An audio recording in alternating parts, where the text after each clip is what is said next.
before I moved to Florida and Golden Beach about 6 years ago, I lived in Newport, Rhode Island for about 20 years with my wife. And I had a very nice studio where I built onto it a large greenhouse.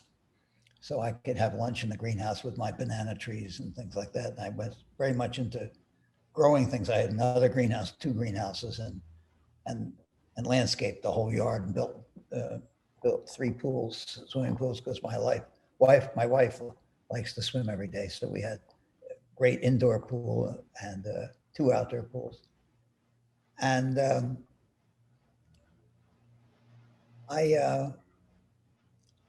we took a trip to China. Gloria and I, just ourselves. We travel just the 2 of us usually.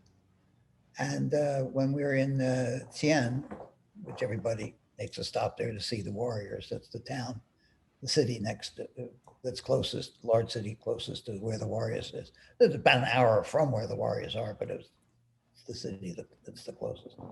We were walking through the city, quite a nice city. And there's one street that sold paintbrushes and paper and all things for calligraphy and things of that sort. And I saw a great pad, about 1 meter by half a meter, of rice paper.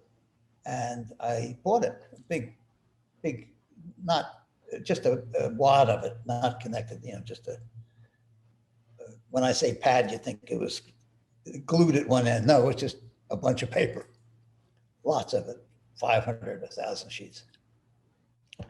And I brought that home and I decided, well, this was a challenge. I would paint on it because it was so difficult.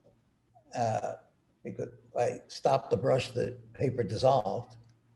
And you have to do it in watercolors and it's also like it bleeds.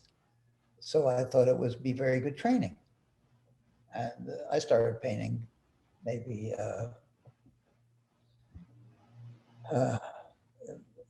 in the 15 years ago, something like that. I don't really know when. And I went out and bought a couple times frames just for that piece of paper. So that's the only paper I printed on. And I got the cheapest frames I could at Michael's and had them all pre-made to the right size. So all I had to do was snap them in with a piece of glass. And it was for my own pleasure. And when I came down here, I started painting again. And because I'm still was very much in the learning stage of figuring out how to do this, because it was difficult. And a lot of them I didn't think were so good. But I framed the ones I thought were okay and put them around the house. But I'd never, ever thought of selling them. My kids wanted one. Some, I have 4 kids and 6 grandchildren. And I said, no, I'm not going to give them away. And so they were just here, and they covered had them in my office, had them in the front hall. My wife liked some of them, but we have a lot of other stuff in the house too. You'll come and you'll see. And one day, some people said I should really meet this man who owns these bookstores down here that are very good bookstores. They thought I would get along with him. And I forget who recommended it. But I don't invite many people over here. It's just, I don't need it. I make a lot of phone calls. And I have, in a sense, a very large Rolodex, which your younger viewers would not understand what I'm talking about. Contacts. And so I invited Mr. Kaplan to come over and see me. And we had a good time talking, and we had some coffee or a little sandwich or something.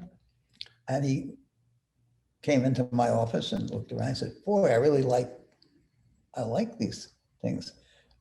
Whose are they? Where are they from a gallery in town? And I said, no, I said, they're mine. And he didn't believe me, because there's no reason to believe me. I never talked about it, and nobody ever, that's not part of my MO, and it's not on my bio. I don't think if you go into Wikipedia, or I have 3 or 4 websites, you don't There's nothing about painting. I think the film that I suggested you look at online doesn't mention anything about me painting or doing sculpture or any of those things, or some of my other things that I do. I don't, that's not where, it's what I'm doing at the moment that interests me.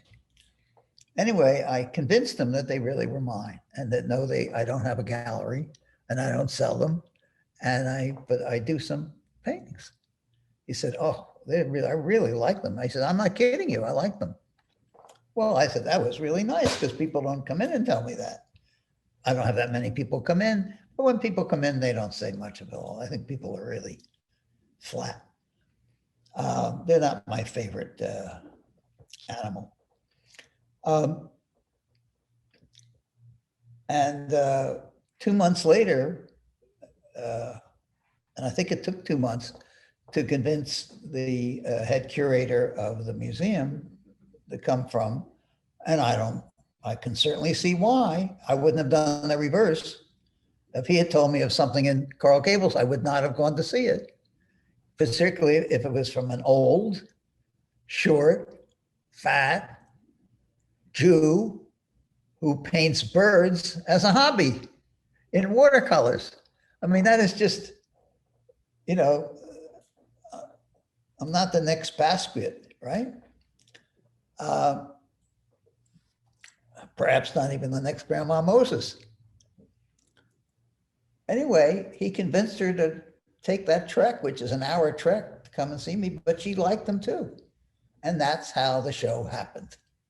It wasn't a show of my ambition, and it wasn't a show of me putting things together, which I often do in my life. I put projects together. I get things done and wheel and deal to get things done, because I don't work for anybody. So to get a book done or published or distributed, or a conference, and get people to come and do it, it's not that I'm not part of that world also.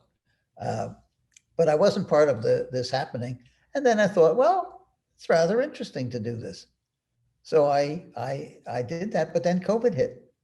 And then I told you the story that I ran out of frames and I couldn't go to a framer. We just went into total lockdown. So I knew I could get delivered plasticine online. I could get it. And I started the first piece of sculpture. And the first one turned out okay. And so I did some more. And then I looked at it and I said, well, I'm really just doing what I know how to do, kind of a head of a bird or something. No matter how I abstracted it, that's what it was, on a neck of some sort and a stand. It was a typical kind of thing. And I thought, well, I'd like to do sculpture that I feel is a maquette, that if I was only this big, I could walk through. And it would be landscape sculpture. And I said, I don't know anybody who did landscape sculpture. It'd be interesting to experiment and see what that would be like. That even in the entrance or a plaza to a building, you walk through a landscape sculpture to find the front door and the building's there. I thought of it architecturally and almost as plant life, but made out of bronze.